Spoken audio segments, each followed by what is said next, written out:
this if I'm this far away? I hope I'll put it back on. I have to read this because there's so much to say, so I'm sorry I didn't memorize it. But what I do know is it's my truly great pleasure to introduce Professor Linda Steg. She has mentored a number of generations of grad students through her work in theory on values, influence on pro-environmental behavior, goals, goal framing, pro-environmental identity, and interventions to achieve behavior change and reductions in energy conservation. That's the easy part to say.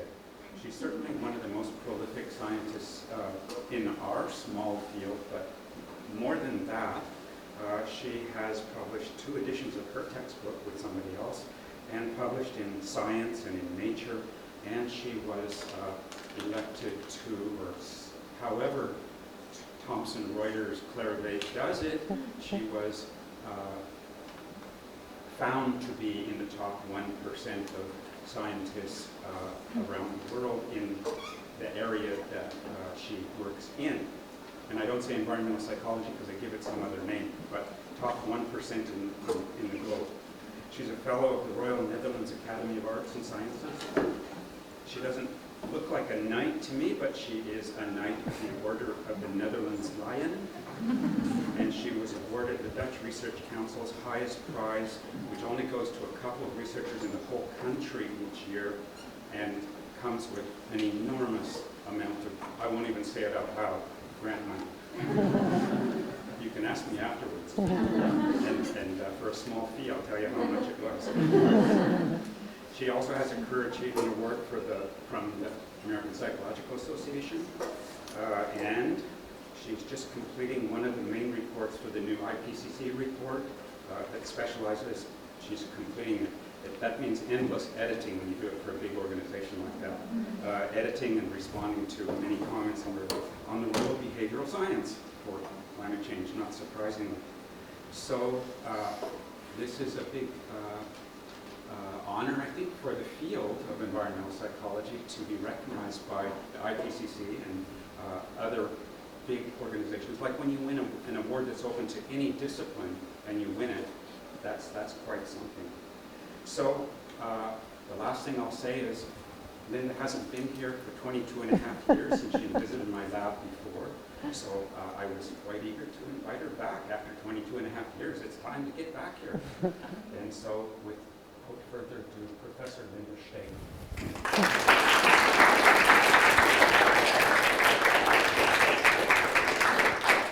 Yeah, thank you. Do you prefer me to wear the mask or to put it off?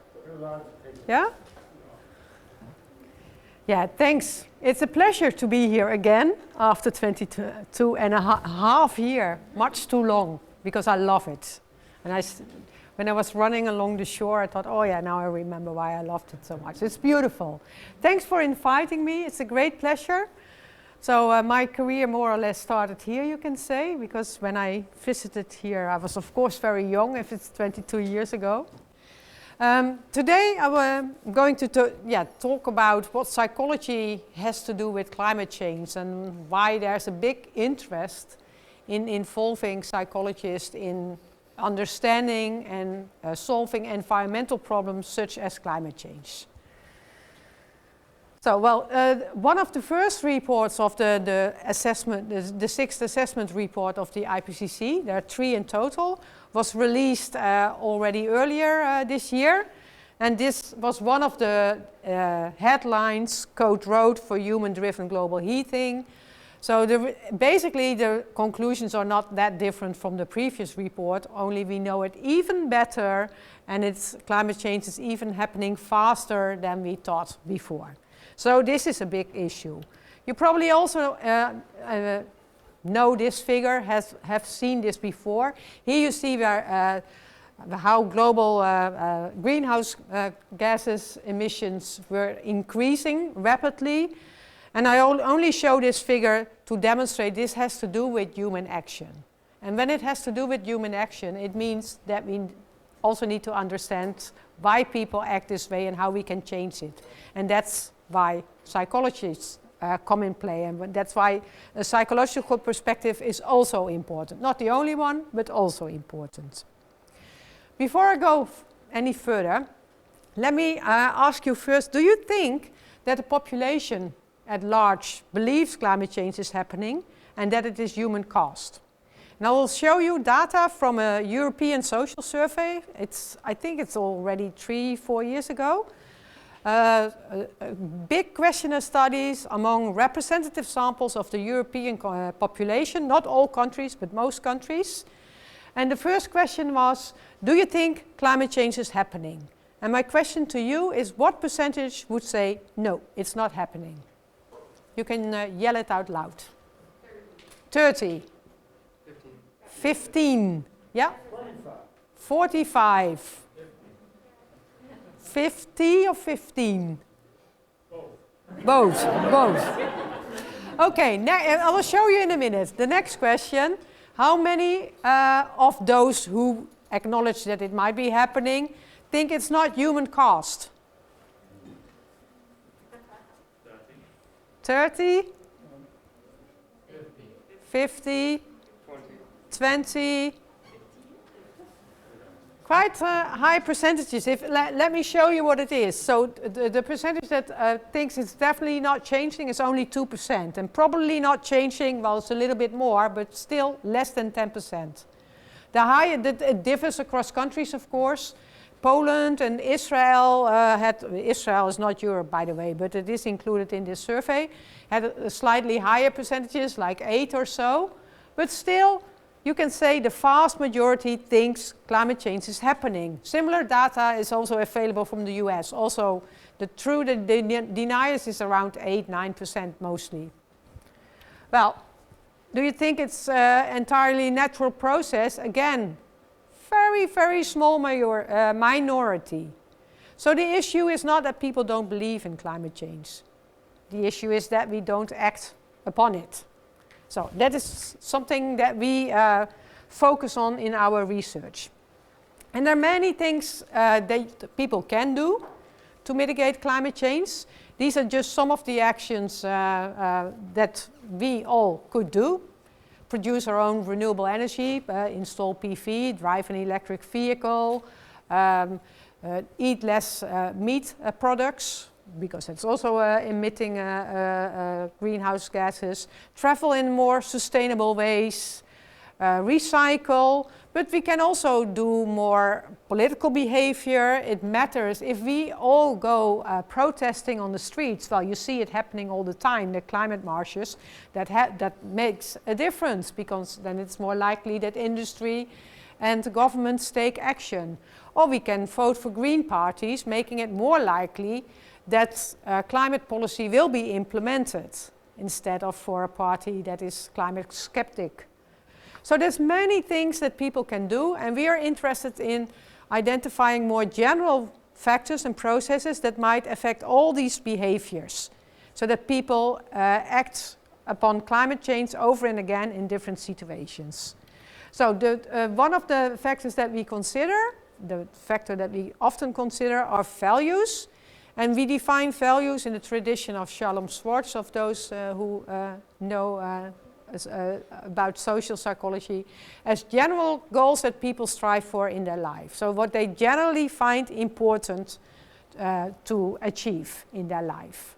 So not what in a specific situation or in a specific time is most important, but more generally. And 4 values appear most important for understanding climate action, pro-environmental behavior more broadly. And 2 of these values make people focus on their own interest. It's self-enhancement values they're often referred to. And that's on the one hand hedonic values, we want to have a pleasurable life, reduce effort. And egoistic values, we want to enhance or improve our resources, like money.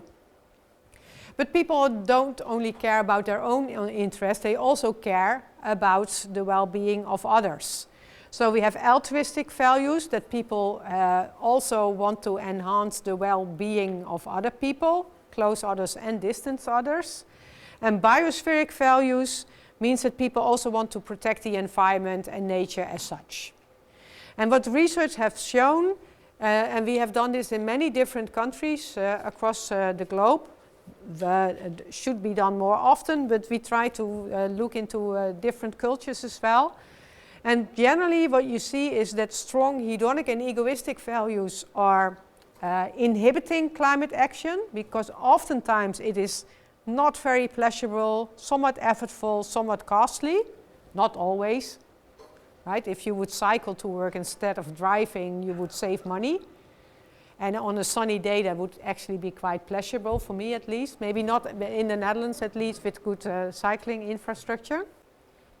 But oftentimes it inhibits these actions, while strong altruistic and particularly strong biospheric values promote climate action, because acting on climate change would also improve the well-being of other people, future generations, and enhance the quality of nature and the environment. And we find that this is happening, this is true in many different countries in the world, that the stronger people's biospheric values, the more likely they are to act pro-environmentally and to act on climate change. So this is an important, this also means that values are something, are your personal goals that you strive for, right? And it also means that people are motivated to act on climate change, to act pro-environmentally, because it is their personal goal. So it's an intrinsic motivator of action. So my next question to you, how strongly, the same European Social Survey, how strongly would people endorse these biospheric values, do you think? Would this be something that is generally deemed important for people? I see nodding. More important than egoistic values, or less important? Less. Someone thinks more? One more. Very good. Well, it's a limited questionnaire what's administered. People are asked to rate 14 values or so, and one of them is biospheric and one of them is egoistic. So it's only one item question, but what you see, the blue and the green dots are the biospheric and altruistic values, and the orange, is it? Egoistic values. So people generally indicate that they quite strongly endorse biospheric values. When we also did some studies where we asked people, what do you think that people in general find important? In the Netherlands we did those studies, for example. And then you see that Dutch people at least think they more strongly endorse the altruistic and biospheric values, and others are more likely to focus on the egoistic and hedonic values. And you might think, oh, this is a better than average effect. I think that's not the only thing that is at play, because we also did these studies in the US, and we found that liberals think that other liberals are more strongly endorsing altruistic and biospheric values. So I think it's not as much that you that you think you're better than the others, but you have a stereotype of what a typical person in the group does, and that might be more negative. And here it might be the same, because I didn't go into why people overestimate the climate deniers. Well, the one thing might be that the percentages are very low. We are not very good in assessing low percentages, right? High and low numbers we usually under and overestimate. But it might also be that in the media there's a lot of attention for climate skeptics. It's everyone should have a say, and people who are anti something are mostly more loud. That's also what you see with the COVID crisis, right? The anti-vaxxers are quite loud in the debate. So that might also be at stake, and that might also be the reason why people think that others don't care about the environment that much, because that is what you hear often in the news. I recently spoke with a journalist, and she said to me, yeah, but that's also the basic idea behind media news. That is how this was established in the first place. We look for exceptions. And we are not reporting that much about how systems in general work. So that is something to think about. So how do these values affect our choices? So it's not that people are either egoistically driven or biospherically driven, right? We endorse all these values to some extent, and depending on which values are most strongly endorsed, we make different choices. And this movie illustrates how this works. Clearly, somebody in this room murdered Lord Smythe, who, at precisely 3:34 this afternoon, was brutally bludgeoned to death with a blunt instrument. I want each of you to tell me your whereabouts at precisely the time that this dastardly deed took place. I was polishing the brass in the master bedroom. I was buttering his lordship's scones below stairs, sir. I was planting my petunias in the rocking chair. Constable, arrest Lady Smythe. But how did you know? Madam, as any horticulturist will tell you, one does not plant petunias until May is out. Take her away. It's just a matter of observation. The real question is, how observant were you?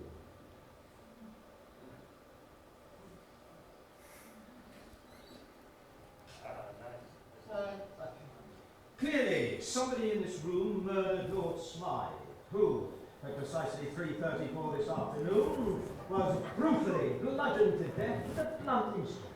I want each of you to tell me your whereabouts at precisely the time that this dastardly deed took place. I was polishing the brass in the master bedroom. I was buttering his lordship's scones below stairs, sir. I was planting my petunias in the rocking chair. Constable, arrest Lady Smythe. Yeah, so this is the basic idea, right? Depending on which values are most strongly endorsed, you focus on different aspects of a situation, you consider other costs and benefits, and you make other decisions. So those who are have strong egoistic values might particularly attend to financial consequences of choices, while those with strong altruistic values would particularly consider what would it mean for the well-being of other people. Yeah, so like I said, many people have strong biospheric values, and the more strongly they endorse these values, the more likely they are to act pro-environmentally. And this can also have a positive result in a positive loop, because if you do something in line with your values, you also feel meaningful. And more generally, what we find in research is that people who act pro-environmentally, they feel good about themselves because they do something that contributes to the greater good. It's comparable if you would give money to a charity, for example. It makes you feel good, right? And that's also what we find in our research. The more pro-environmental behavior is related to higher well-being. Also, meta-analysis that we recently published showed this clearly. And I had many discussions for a long time with policymakers, or mostly governmental people. They have totally the opposite impression. They think that pro-environmental actions will have negative consequences for our well-being, because it's inconvenient, it's costly, but it can also yield positive consequences, particularly if you voluntarily engage in behavior, because then you can really attribute it to yourself. And also more so when the impact of the behavior, the environmental impact of the behavior is higher. And of course stronger when people have stronger biospheric values. And the process is that if you do something good for the environment and you acknowledge that, you also realize that you contributed to the climate change, for example, you have the feeling you do something meaningful, and that elicits a positive feeling. And this positive feeling in turn might promote further action, because that's also what we found in another line of research. If people anticipate feeling good about an action, they're more likely to do it. And it's even a more strong predictor than instrumental cost-benefit considerations. So this is an important driver of behavior as well. One of our PhD students wanted to know, is this this good feeling, it might also be literally experienced, and that was based on a notion from Andreoni. He came up with the concept warm glow. You probably know what it is, but he used it to describe how people feel when they help others. It elicits a warm glow. He used it as a metaphor, and then Taufik, one of our PhD students, wanted to know, can it also be experienced literally? Can people literally feel warmer?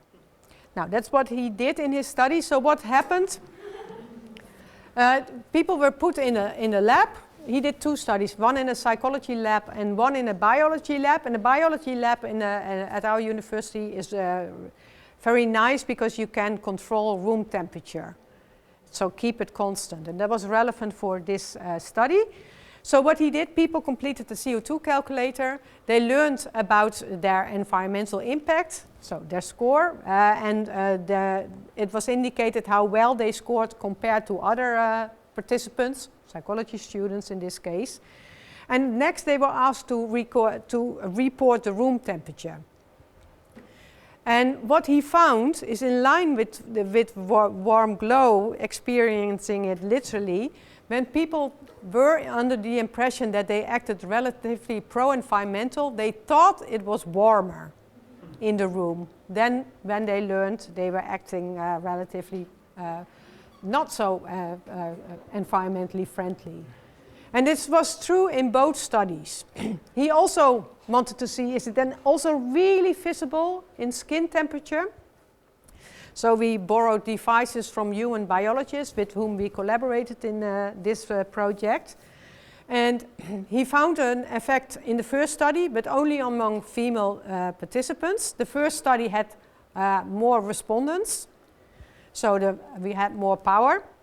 But these were hundreds of respondents in both cases. So it's not that this is about small samples. Only among females, but then the human biologists told us, yeah, but we only do studies among females because this is about how fast your blood vessels respond to external stimuli, and that happens much faster among females than males, so we never have male participants in our study. Wouldn't we have known that before? Luckily, we had psychology students, majority females anyway, so we had a large group of valid respondents. And the process is exactly similar to what I explained just before.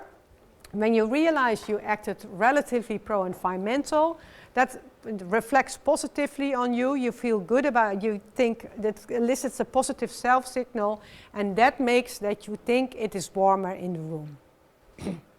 So with the actual body temperature, like I said, we found it in one study, not the other. So it can be accident that we found it in the one study and not in the other, or it is just a very small effect. But I think the most important is anyway your experience, because that drives your behavior more than facts. So let's now move to the next topic that I want to address, because I have been telling you people care about the environment. The more they do so, the more likely they are to act pro-environmentally. So why are we then still facing climate change if everyone finds it important and acts accordingly? Well, that's not that simple. I'll come back to that question, why people don't always act about what they find important. But let's now first move to what happens when people don't think it is that important, when they don't prioritize biospheric values. Can we do something else? Now, I give you now examples of different lines of research showing that there's a lot of entry points for change. First, this is research by Ellen van der Werf, one of our current senior lecturers.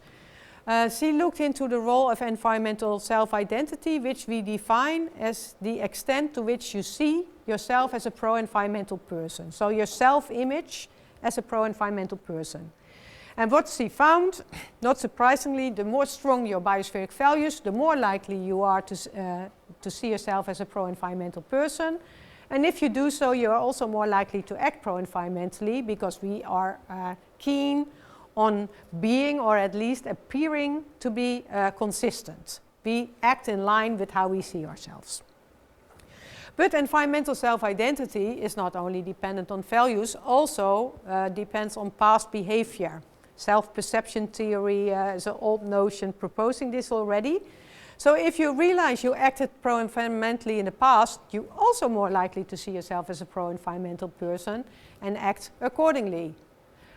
The opposite is also true. If you realize you didn't act pro-environmentally, you think, okay, apparently I'm not this type of person, so I have no need to do it in the future anymore either, right? And that was often done in governmental campaigns, at least in the Netherlands, emphasizing the many things that you or other people don't do. So from this line of research, you would say it's important to emphasize what many people already do. And Ellen advises the government on some of the campaigns, and they now launched a campaign where they introduced, that is based on this notion, and the campaign is Everyone Does Something, emphasizing, showing people who do something for the environment, mostly common behavior, giving the impression like, oh, but many people are already doing things. Another line of research. This is, we did it together with a local energy initiative network in the Netherlands. It's called, if I translate it, Neighbor Power. What happens is that volunteers in the neighborhoods try to create an initiative supported by this network to promote sustainable energy behavior in their community. And this network people, they wanted to know, yeah, do we have any added effect? Because what you could think, well, it would, is, yeah, who is going to join such an initiative? That's people who care about the environment. And then they act pro-environmentally. Yeah, of course they do, because they were already personally motivated to do so. So does it have added value to become a member or to be engaged in such a community? And what we found, yes, it does. So the more engaged people are in such a community, the more likely they are to act sustainably, even if you control for their personal motivation. So this community gives you an additional motivation to do something. The interesting thing is that Daniel Sloot was the PhD student working on this. He also wanted to know what motivates people to become engaged and become a member in the first place. Is it money? Is it because they care about the environment, or is it that they want to meet up and interact with others in their neighbors? Well, if we ask people, they say, it's about the money, or it is about the environment, also important to me. Meeting other people or interacting, not so important. Then we next looked what predicts whether people become engaged, and then it's different because money is not the key driver. They claim that it is a driver, but it is not their key driver. What makes it more likely that people are engaged in such a community is mostly environmental benefits or meeting and interacting with others. What we also found is that people who are engaged not only act more sustainably, but also are more involved in their community. They interact more with others, or they organize activities with others. And it means that such initiative can have double positive consequences, benefiting the environment and the community, and both can enhance our well-being. Because social relationships are, of course, one of the important factors affecting our well-being. Well, this was about the neighborhood. What about companies? Because many people are working in companies that might also have a mission to become more sustainable. And that's actually what you see if you Google around on mission statements of companies. Many indicate to endorse corporate environmental responsibility, which we defined in this study of this line of research as not only having the mission to be pro-environmental, but also implementing strategies to reduce your environmental impact. So it's not only about greenwashing, but also demonstrating you do something. And we wanted to know, might this motivate people to, and workers to be more sustainable? Now, what we found is that first, stronger biospheric values also promote pro-environmental behavior at work. So you not only act pro-environmentally at home in your private sphere, but you also do it in other contexts, which you would expect based on value theory, right? Values affect your behavior in many different contexts. Also, people were more likely to act sustainably at work when they believe their company endorses corporate environmental responsibility. But then we looked at the interaction. Does it matter? Would this particularly promote the sustainable behavior among those who don't care so much about the environment, or for those who do care? I predicted the latter. I thought beforehand it is a reminder for those who are already endorsing environmental values to act upon it, because sometimes they might forget. It was the opposite. It was particularly motivating those who do not strongly endorse biospheric values themselves, because people with strong biospheric values were likely to act pro-environmentally at work anyway, but mostly those with relatively weak environmental values. Then the company goals were also driving their actions. In more recent research, we looked into why is this happening? Is it because you follow the company's goals because you think you'll be punished? Otherwise, social rewards or punishments. So is it via social influence, social norms? Or is it more via intrinsic motivation? And we looked into environmental self-identity, but in another study also the role of personal norms. And we found most evidence for the latter route, implying that people internalize the company goals as their own goals. So the company goals become your own goals, become your intrinsically motivating. And that is important because it means that you're likely to act accordingly in many different situations, also when someone is not watching you. We found similar results if we look at customers. So if a company presents itself as green, it also motivates customers to become more green. And also citizens' perception of whether the government is serious about their environmental missions. Now, I already told you earlier that people tend to underestimate the extent to which others endorse environmental values. But what Thijs Bouwman recently found is that if you communicate that other people do care about the environment, strongly endorse environmental values, biospheric values, they are more likely to act accordingly. So changing these misperceptions, correcting these misperceptions might motivate you to do more, particularly when you more strongly identify with a group. So, and that is in line, and that's the previous results as well, or that's in line with social identity theory, right? If we strongly identify with a group, we are more likely to internalize the group goals. They become our own goals. So context, social context matters a lot as well. Well, that's the last thing I want to show you, that social context matters. What you think others do, or what you, the signs that you see of others' behavior. And this is already older research by Kees Keizer. He did a series of very clever field experiments trying to see, does it matter if I see that other people act appropriately? Does this motivate me to do the same? And what happens if I see others don't care? Am I then also more likely to not care and also do the undesired behavior? Well, I'll present some of the studies he did.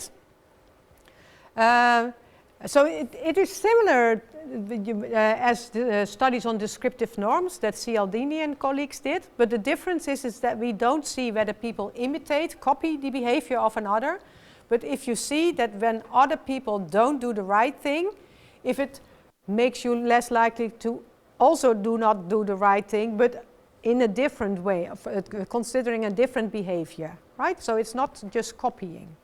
So first study, this is a small alley in the city center of Groningen, where I live. And this is where people regularly park their bicycles there. But this is the main shopping street, so there's no bakeries or supermarkets or so, right? It's not a place where you every day go for shopping. So that is important because we did a study in multiple days. So you don't want to have the same person coming into your experiment all the time. So what he did, first painting the wall in one color because there was already gravity, control condition, or he painted gravity on the wall, making sure that this was being seen as inappropriate behavior.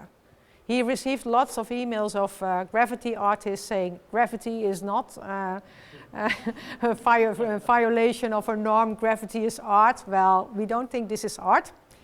So it doesn't matter. If you see that there's graffiti on the wall, are you more likely to litter a flyer that is put on the handlebar of your bicycle?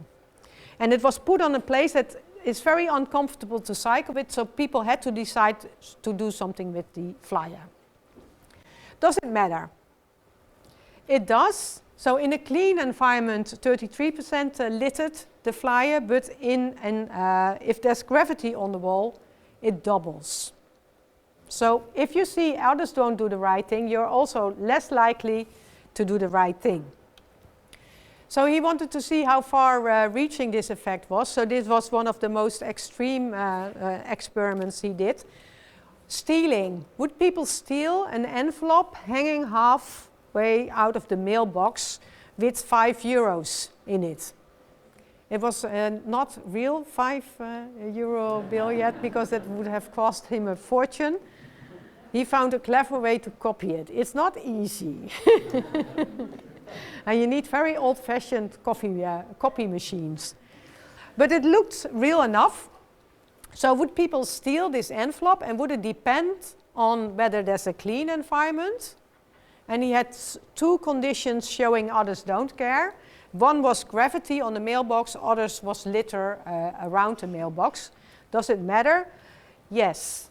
Again, 13%, quite a lot I found, did steal the envelope in a clean condition, but this again more or less doubles when there was litter or gravity on the mailbox. And these were not the young teenagers who did it. They were from every generation, people were likely to steal the envelope. Let's now move to the other side of the story. Is there also a positive side? Because this is the negative side, seeing that others don't care. What happens if you see that others act appropriately? This is another street in the city center of Groningen, where the main university administrative buildings are. And you see here, actually, these are all colleagues. These are all now staff members. Jan Willem is in marketing department, and Goda and Ellen are associate professors in our group. But what you see here is one participant, and that is the girl picking up the oranges, and two Confederates. What happens? The participants walks towards us, and when she passes a girl with a bicycle, fiddling with her bicycle, the girl with the bicycle accidentally drops oranges. He thought, the case really thought about it, because he also tried it with apples. Not a good idea. You can do it once and then your apples are ruined, right? So this is a very thought through experiment. So, and we wanted to know, is this person helped? And does it matter?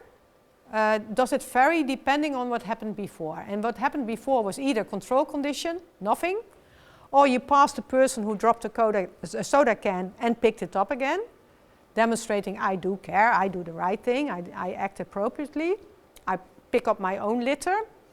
Or the last condition is what you see here. You pass the person sweeping the sidewalk, cleaning up litter produced by others. Or is this person helped more when you see that others do the right thing, the appropriate thing? And it does. So in a clean environment, 40% of the people helped. When you drop a soda can and picked it up again, it's 64. And when you sweep, you see someone sweeping the sidewalk is almost everyone, 82%. So it matters if you have the impression that other people act appropriately again. Again, demonstrating the social environment is important. Well, the final thing I want to say, and that's where I started with, or halfway, I mentioned it already, even people with strong biospheric values do not always act upon these values, and they're less likely to do so when it would mean that your other values, which are in the end also important to you, would be seriously threatened.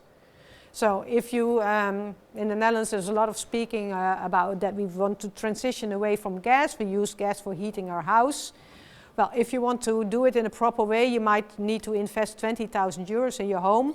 Many people can't pay that, can't afford to do that, right? So then also changes in the environment are necessary to facilitate and enable people to act upon the values that they find important. So behavior change is not only an individual issue, it's not only the responsibility of consumers, because the choices we have are strongly impacted by choices that governments make or industry makes, by the products that they produce and offer, by the policies that are implemented which affect the prices that we pay or the infrastructure that is available. So I just put here some pictures. It's easier to, if you want to become vegan, it is helpful if you know how to prepare tasty vegan meals. If you want people to cycle, it's helpful if there's a safe cycling infrastructure available. Waste facilities or recycling facilities are important. If you want to promote electric vehicles, it's important that a charging infrastructure is available, and many more examples can be found, of course. So it's also important that these changes are facilitated by industry and governments or companies, but in the end, we of course influence what they do. If we vote for green parties, where I started with, this will happen sooner. If we buy green products, more of these products will enter the market. So, conclusions: human action is critical to mitigate climate change. People care and are motivated to act. And these biospheric values are a solid base for consistent climate action because, people are more likely to act accordingly in many different situations, in different contexts as well. It is important to also signal or demonstrate that others care, and others that can be other people, but also companies, like I said, or governments, for example. And it's important to create a context so that people are enabled to act upon the values they find important. And I always end with a slide of the group because this is a group effort. So I'm mostly presenting things that other people have been working on enthusiastically. Thanks.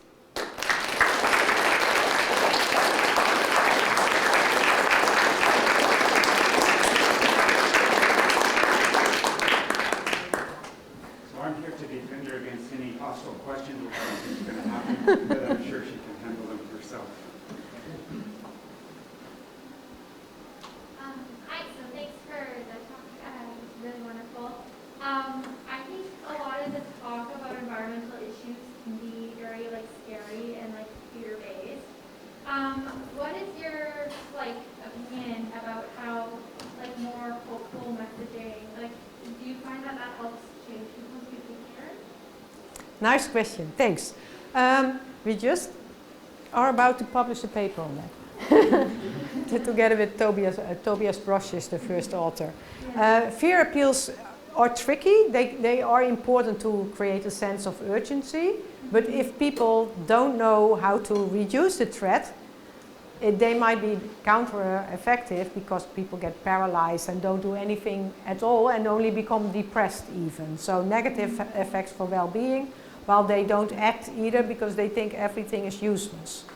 Hope can be important, but can be tricky as well, because it can also give some people the impression like, oh, everything is perfectly fine, I don't need to act. So there is a balance there. Yeah.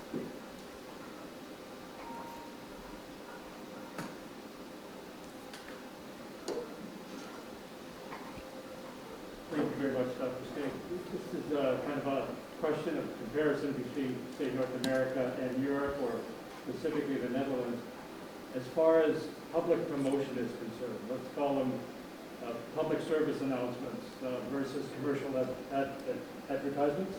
And curious in the Netherlands to what extent that is used as a tool to convey good behavior with the kind of studies you've done here, turn them into commercials, if you will, of good behavior. To what extent that's done in the Netherlands, and how influential you see that helping to inform and to motivate the population to act? You mean commercials by industry? Well, no, actually just the opposite. Public service announcements. Yeah. Right? Yeah. It's more and more being done. Like I said, Ellen is advising the government, and I recently discussed with the Secretary of State, the current one. Well, she's almost no longer in place. They are very much interested in better including behavioral sciences in their policy making. They also have, similar to the UK, I'm not sure whether you will have it as well, behavioral insight teams. So small teams of social scientists that advise ministries on how to better make use of behavioral insights. But these are teams of 10 people who advise all ministries. So that gives you a sense of how influential they are at the moment.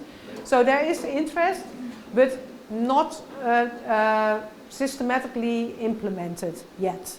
Not yet. And what also is an issue, because what we then want is good evaluation programs, right? Because we also want to test, does it work?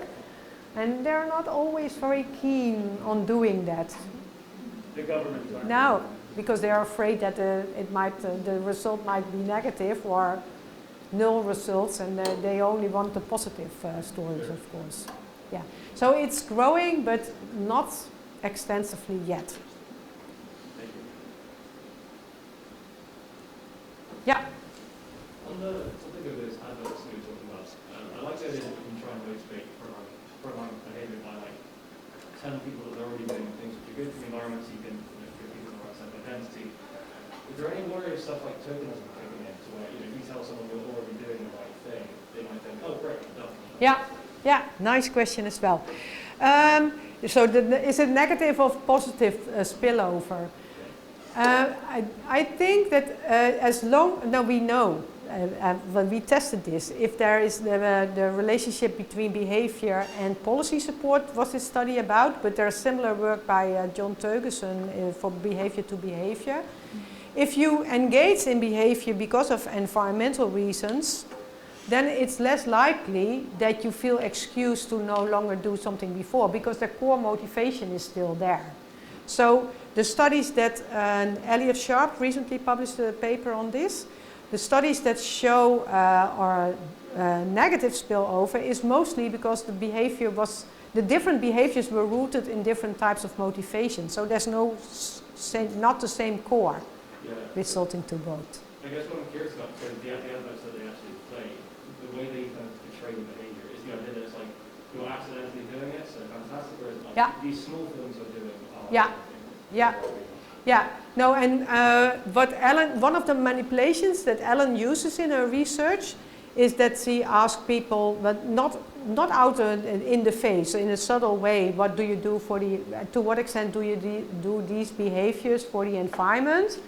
And then choose common behaviors so that people become to think, oh, I do all these things. But they recognize them as relevant for the environment. Because if you don't do that, so they don't recognize them as environmentally relevant, then the spillover doesn't take place, because then people don't recognize it as an opportunity to act in line with their motivation. Yeah, thanks. I want to ask an opposite question to that one, and not need to pretend it was not a question. And you touched upon it at the end of your talk. You talked about the fact that it's not all about behavioral change. And that one of the big ticket items cost more, and the big structural change in society is harder to wrestle with. To give some examples, that we've had the COVID crisis, and under the COVID crisis, massive behavioral change. GHG emissions went down maybe 10%, 14% in the US, which is not big picture, right? And we come from places, you know, you might think a European country where they all ride bicycles, they have this massive oil refinery, and an industry that supplies the rest of Europe. Or you might come from a province where they go to green MPs and people buy electric vehicles, but we've got a massive load of natural gas and coal we send all over the world and we use ourselves. So, you know, there's some bigger challenges. That was all the question. The question is, how does environmental psychologists describe a situation where people think they're doing good and they're doing the right thing and maybe putting all their energies into sort of their own actions and things like that, and they may be missing the bigger picture. Yeah. And they may be completely uneducated about the bigger picture. Yeah. What conditions do you call that? Yeah. No, but that's a fair point, because if you're motivated to protect the environment and you don't recognize actions as ways to do so, then you might be unlikely to engage in those behaviors. So you should educate people about which actions matter. And so not only focus on the tiny small things, but also sketch the bigger picture so that they really understand they are making progress. And yeah, that's what we did in studies as well. We also, in earlier studies, we wanted to see whether tailored information could promote sustainable behavior, when you give information to people that's really relevant for them. And we only selected behaviors that make an impact, and not the behaviors with a minor impact. And indeed, it might be that people now focus mostly on consumer actions and don't consider that their political actions might matter a lot as well. Voting, for example. But yeah, in the end, we mostly not only vote because of how we think about the environment. Well, many people, there's also other considerations that we also take into account. Does it answer your question? Yeah, no, but it was not a great question. It was a fair answer. Yeah, but what I also indicated in the end, it's like it's influencing each other's, right? Because the governments or industry need to do things, but they are more likely to do so if they think that consumers or voters will appreciate it. Yeah. Yeah? I had a kind of a specific question. So you're talking in the corporate environmental sustainability initiatives that there was actually a stronger impact on workers who were not already value motivated. I was wondering if there was any work done on the breakdown through the labor force, both in terms of wage rate and the kind of jobs that people were doing, and if you could talk a little bit more about that. Yeah, we did a study in 4 European countries, in 4 different companies, and we did have information on different levels in the organization, but we didn't analyze it because, not surprisingly, the top level is underrepresented in the sample. So we should then use a different sampling strategy. What I did hear from a colleague who is studying corporate responsibility and corporate environmental responsibility more systematically. He's in the business department. His results suggest that there is a lot of interest in the top, on the bottom, and in the middle layer everything becomes blurry. Thank you. Yeah. And that's also what one of my, Lisa Janssens, another colleague in the group, she also looked into whether, because what I now indicated was from the top, they start with a mission and it trickles down to the work floor. And she also looked into whether there might also be initiative initiated from the bottom up, inspiring people to become more sustainable. And that also works. And she approached this from a social identity perspective. Thank you. Yeah. So we were talking about environmental cues and ways to kind of change behavior or pro or anti-environmental or socially responsible behavior.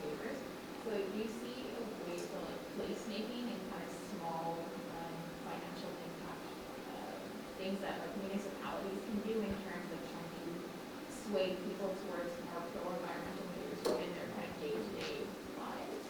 Yeah, actually, in the previous IPCC report, there was one of the lead authors was a representative from a cities network, C40, and he explained to me that municipalities have a lot of power, at least in the US. A lot of decision making is done on that level, not so much on the national level.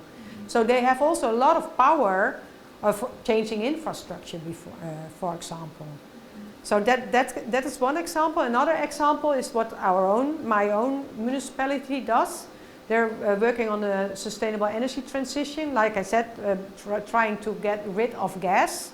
And gas is not only in Groningen an issue because of the CO2 emissions, but also we have a huge gas well in the province where that is being drilled, but causes a lot of earthquakes. So it's an urgent issue in two respects.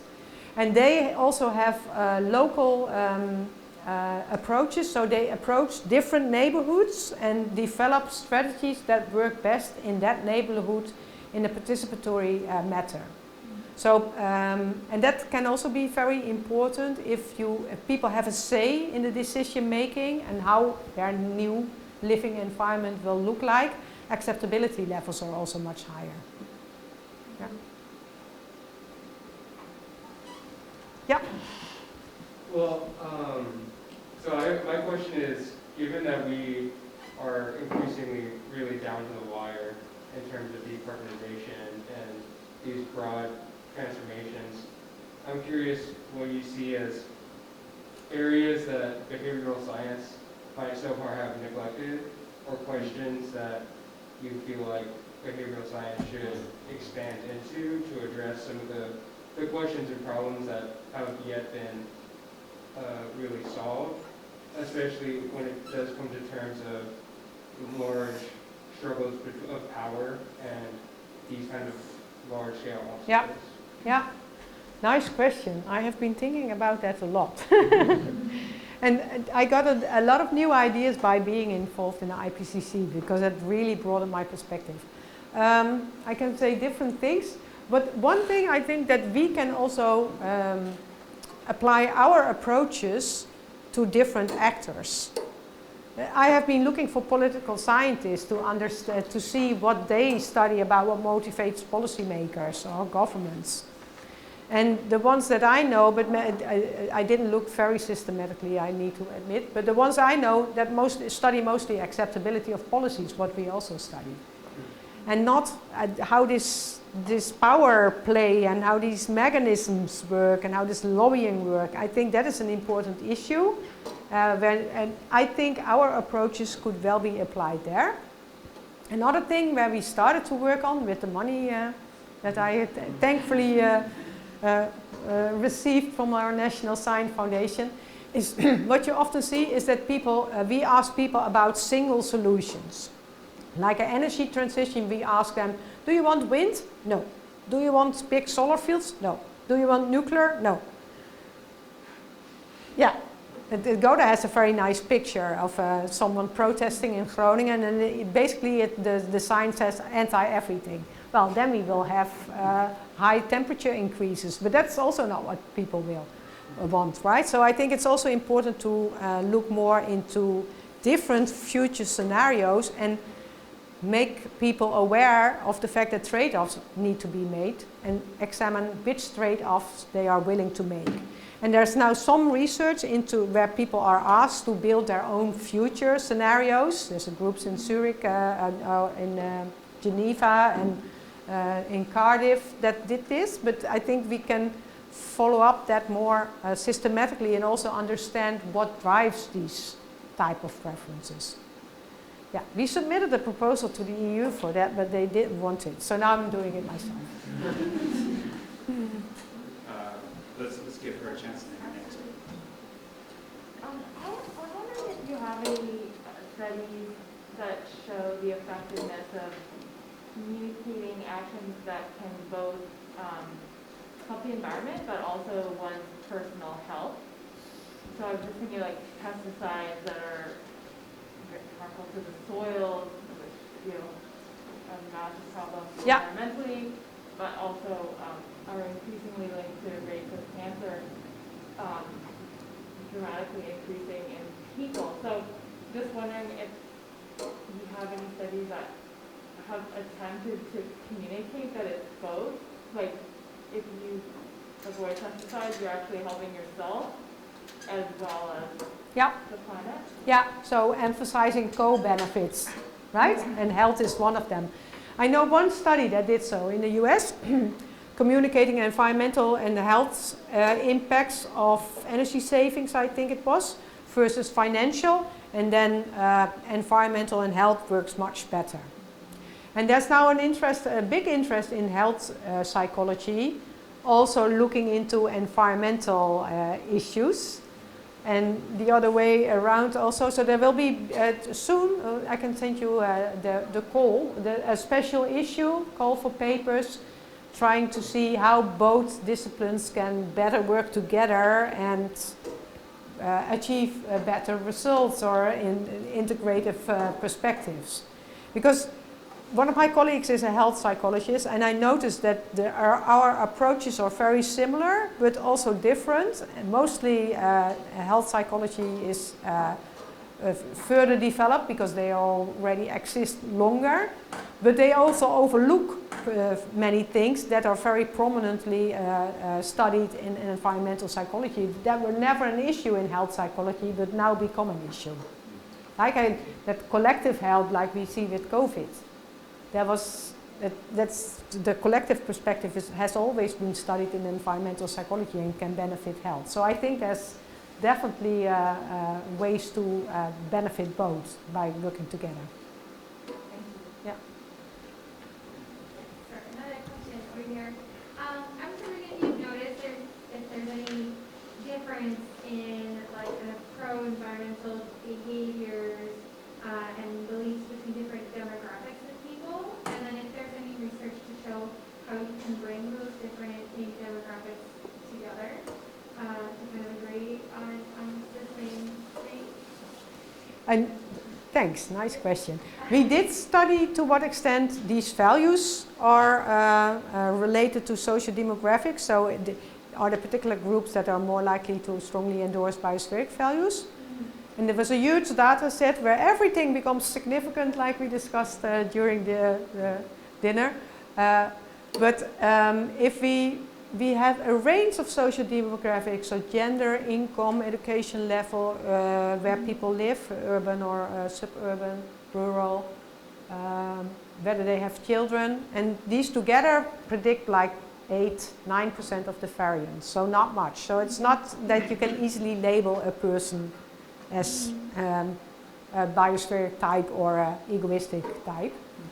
But people have, of course, different preferences for achieving or realizing these values. And their social demographics can play a bigger role. But, well, if I summarize from the top of my head, summarize the main findings, well, higher income groups pollute more because they have bigger houses, fly more often, have more bigger cars. And that's why the same happens often with educational level, because they also mostly have a higher income. The gender differences are not always that clear in behavior. And some people say, oh, women are more green, but then if you look into the details, then you also think, I'm not sure how you, what you ask people and how you come to your conclusions. Age, well, not always systematically, but there is a difference for heating. Older people heat their homes more. Yeah, they're more at home, but also have higher temperatures. Yeah, but in electricity, it depends on the type of behavior. So it's not very systematic. Yeah. Yeah. This question might be a little bit niche, so forgive me for that, but it sounds like you and your lab had quite a lot of success in having your local government listen to you and implement the research that you've been doing. I got the impression that a lot of researchers in this field have just kind of generally pump out this genius research their entire career and say, politicians should listen to me, and then no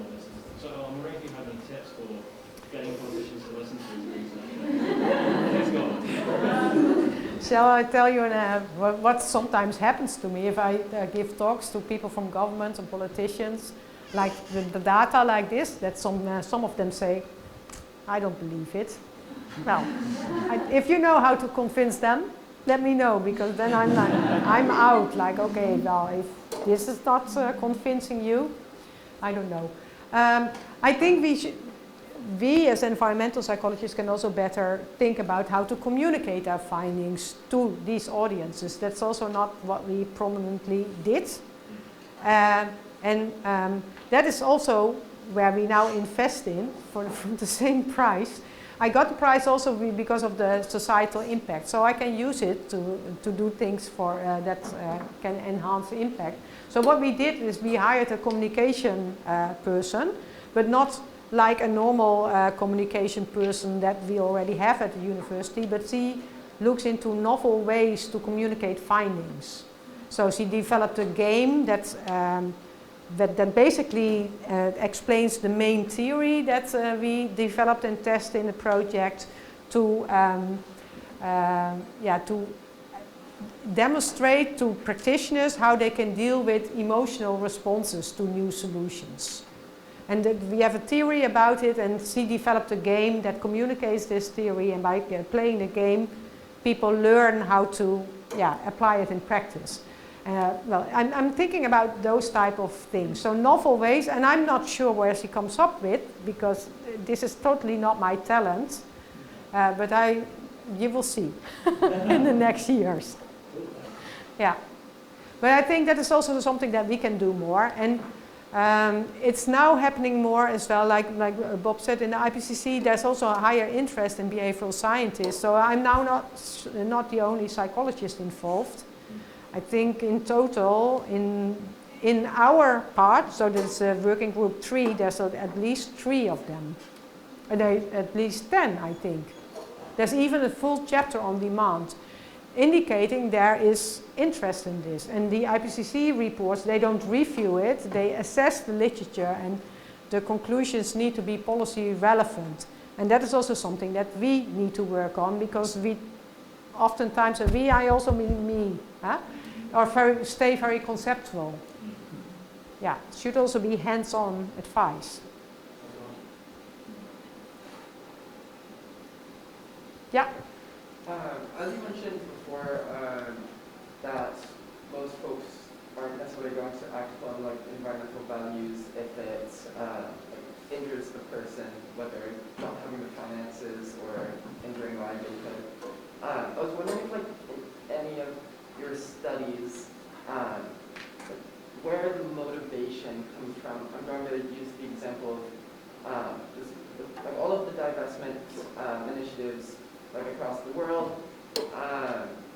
like specifically at UVic, like as the divest team has like dug up research that UVic has lost lots of funds from their investments in fossil fuels. So it's not necessarily financially beneficial to the school, it's not environmentally beneficial to the school. It's like there are almost every reason to divest, especially with there being a bigger economic future in green tech. So where does the lack of motivation or the motivation to continue that divestment stem from? Good question. Now, I think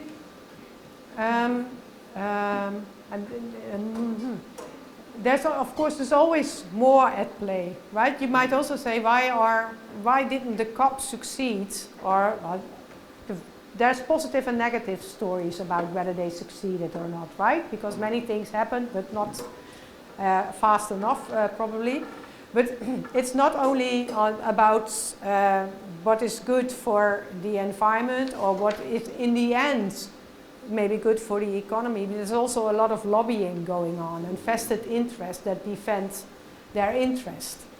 And probably also if we really want to decarbonize and get away with oil, we need to think about what to do with countries that now strongly rely on coal, because they will be bankrupt, and what will happen with the people there. So it's also about supporting people who might become a victim.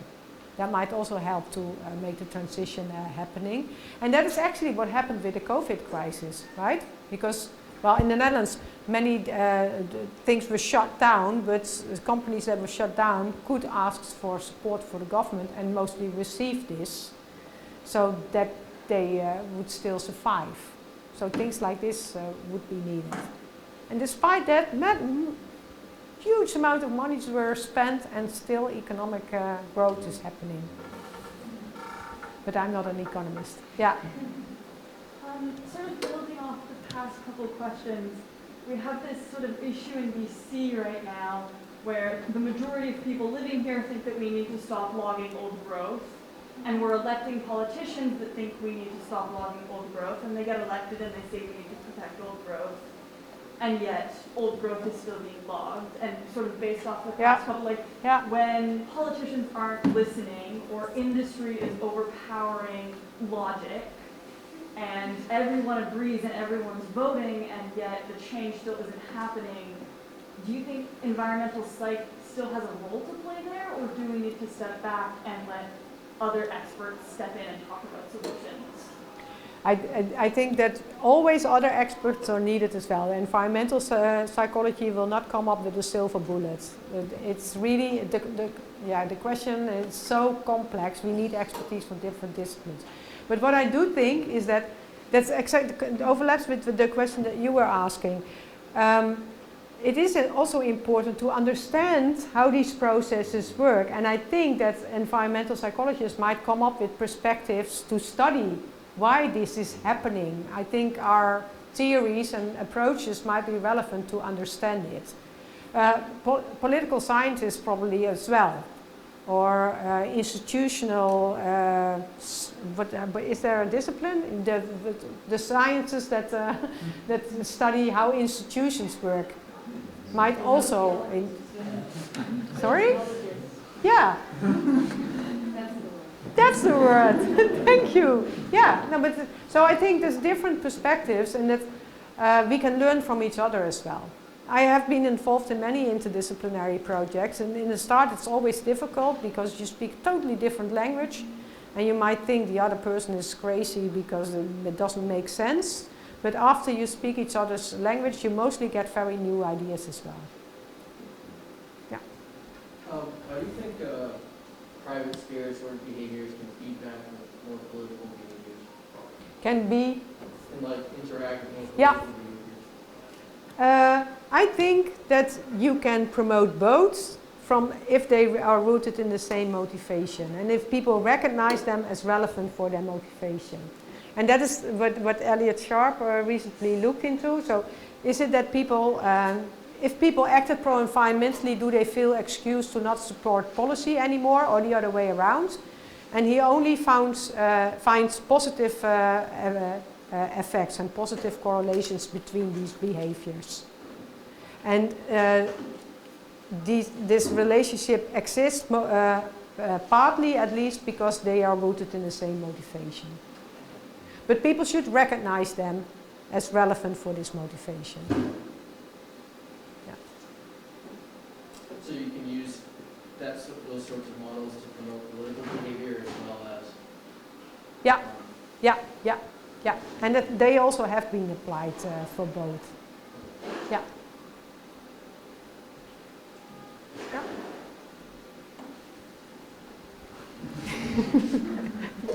Do I pick? Recently, I have been trying to find more resources around environmental races and environmental psychology. But I'm not really finding many resources that are linked at these two concepts. And I was wondering if you have any recommendations. And who was the environmental psychologist and environmental? Racism. Racism. I was last interviewed by someone, and I don't know the answer, but I think there are parallels. I don't know anyone who studies both, but I think similar processes do play a role. Yeah, totally. Like when I was looking, for example, your bio, it says the acceptance of environmental policy and the effects of policy on environmental conditions on people's well-being. For me, well, and maybe, of course, it makes me connect these two concepts, because when we talk about environmental races, we talk about structural and policies that are harming and those equity components. So Yeah. And then my background as a psychologist, but I think there is a big gap because I'm struggling in finding more literature on those.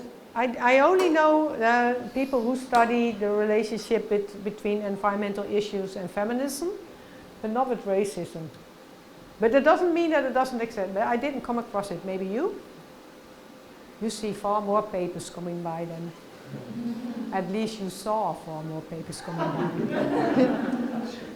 As an editor. On the spot, right? Yeah. It doesn't come immediately to my mind, but I'm happy to think about it and look around for you. Thank you, Bob. I think there was one over Yeah. If I may, kind of jumping back to some of the previous questions about the different, like the dissonance between an individualized perspective and people situated within an institution.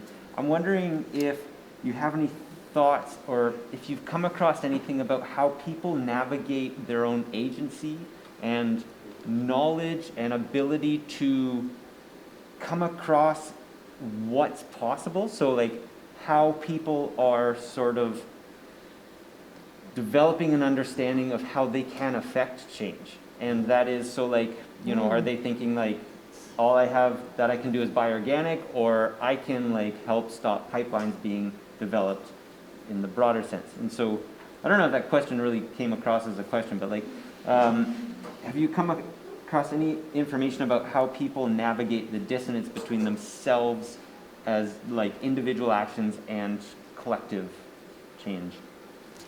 The only thing that pops now into my mind is that we and others studied this as well. This is a basic process proposed in the VBN theory, value, belief, norm theory.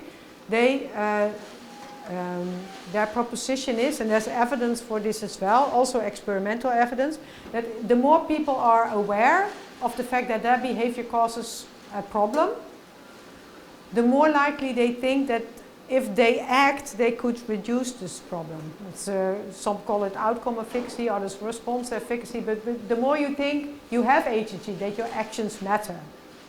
So, and that results in a personal norm. Then you think, oh, I feel morally obliged to do something, and that affects your actions. So this sense of agency is higher if you recognize that there is a problem and that you have a role to play in that problem. Does that answer your question? Yeah. Thank you. But maybe there's more. Out of an answer.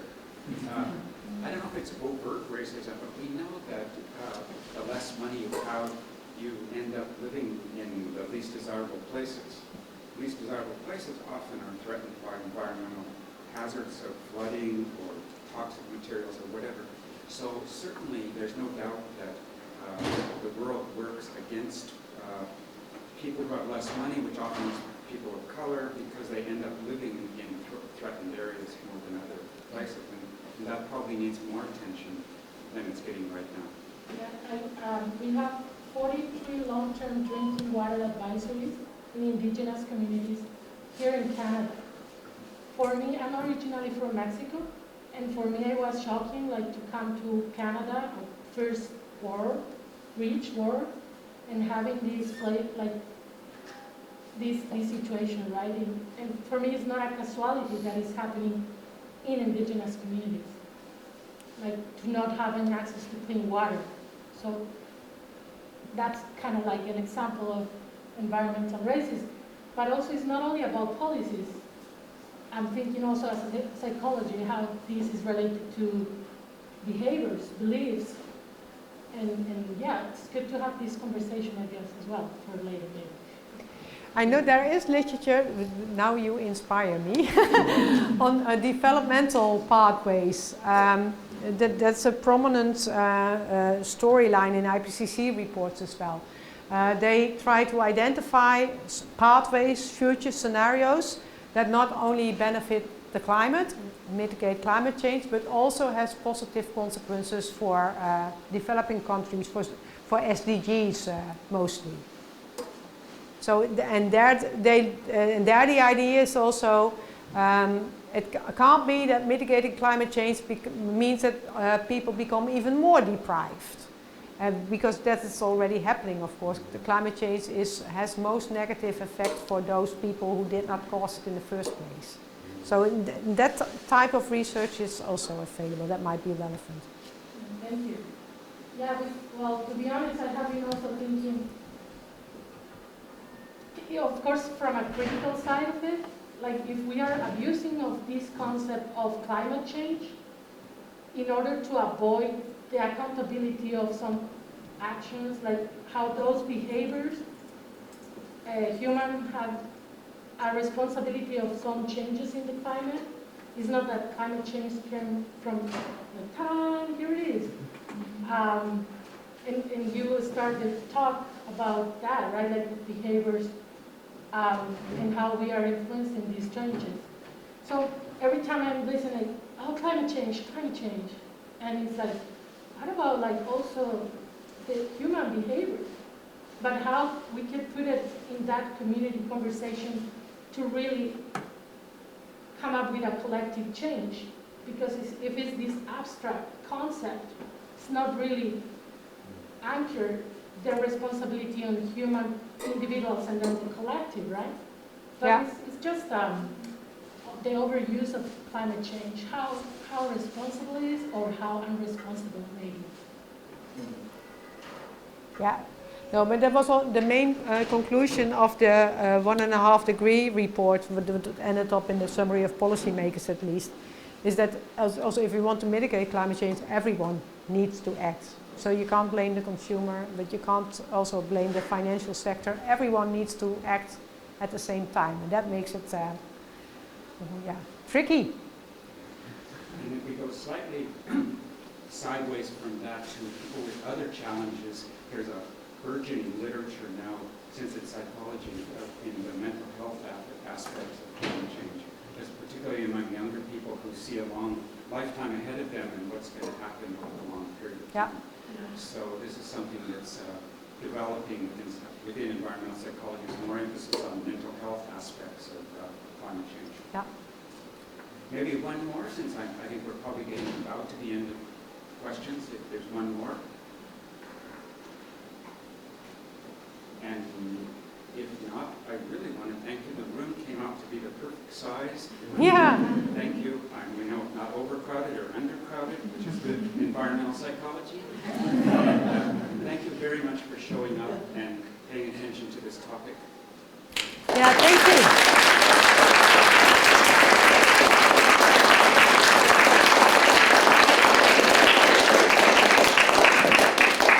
Thank you for the great questions and discussion. Yeah.